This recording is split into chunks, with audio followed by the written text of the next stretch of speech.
서학개미 브리핑입니다. 지난 한 주간 서학개미의 거래 내역 살펴보시죠. 먼저 5위는 테슬라의 하루 수익률을 2배로 따르는 TSLL, 그리고 테슬라가 3위에 올랐습니다. 테슬라의 로보택시가 드디어 베일을 벗었습니다. 그러나 막상 뚜껑을 열어보니 실망스럽다는 평가가 나오고 있는데요. 바클레이스는 테슬라의 발표에 단계적인 기회를 나타내는 업데이트가 없었고, 모건 스탠리도 데이터가 전반적으로 부족하다고 평가했습니다. 또 사이버캡 양산 계획을 지킬 수 있을지도 의심스러운데요. 머스크가 제시한 3만 달러가 테슬라가 적자를 내지 않는 한 외부 보조금 없이 10년 안에 그 가격으로 출시하는 건 불가능해 보인다는 평가입니다. 부정적인 전망에 서학개미가 매도 우위를 보였는데요. TSLL의 경우 단기 주가 상승을 노리고 주 초반 매수세가 거셌지만 로보택시 공개 후에 매도 규모를 늘린 것으로 분석됩니다. 2위는 엔비디아입니다. 서학개미는 거센 매도세를 보였는데요. 최근 무서운 상승세를 보이고 있죠. AI 거품론 속에서도 AI 칩에 대한 수요가 견조했기 때문인데요.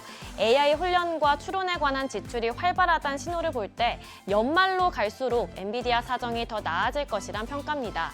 또한 주 고객인 메타와 MS 등의 실적 발표를 앞두고 주가도 계속 오르고 있는데요. 여기에 최신 AI칩 블랙웰의 1년치 분량이 완판됐다는 소식까지 더해지면서 엔비디아가 내년 AI칩 시장 점유율을 더 확대할 것으로 예상됩니다. 이어서 월가에서 주목하는 뉴욕 증시 종목 리포트 살펴보겠습니다. 먼저 엑슨모빌에 대해 BNP 파리바의 루카스 헐만 애널리스트가 투자 의견으로 비중 축소와 목표 주가 105달러를 제시했습니다.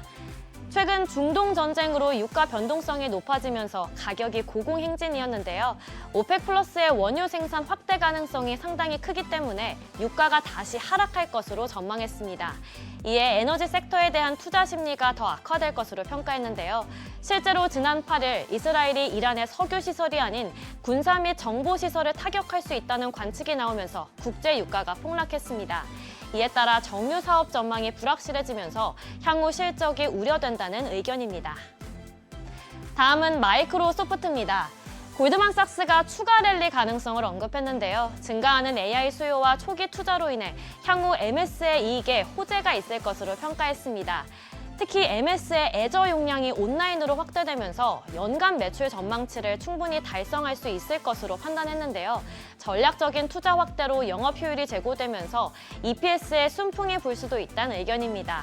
그러면서 오픈 AI로 인한 손실을 상쇄할 수도 있다고 언급했는데요. 실제로 MS가 3년 내에 오픈 AI를 인수할 것이란 관측도 나오고 있습니다. 그러나 낙관적인 평가와는 달리 목표 주가는 500달러로 하향 조정했는데요. 잉여 현금 흐름에 대한 낮아진 기대치 때문인 것으로 분석됩니다. 마지막으로 나이키입니다. 트루이스트 증권의 조셉 시벨로 애널리스트가 투자 의견은 비중 확대로 목표 주가는 83달러에서 97달러로 상향 조정했는데요. 나이키의 턴어라운드 과정이 여전히 길고 불확실해 보이지만 투자자들의 기대감이 보다 현실적이란 점을 긍정적으로 평가했습니다. 최근 나이키는 2020년 이후 소비자 직접 판매에 집중하면서 고전을 겪고 있죠. 소매 제휴 관계 종료로 온홀딩과 호카 등 경쟁사의 시장 점유율도 뺏기면서 연간 매출 전망치도 낮췄는데요. 그러나 최근 30년 베테랑인 엘리어티를 새로운 CEO로 임명하는 등 경영 재정비에 나섰습니다. 또 중국의 경기 부양책 효과를 노리고 중국 시장에도 집중할 전망입니다. 지금까지 종목 리포트 전해드렸습니다.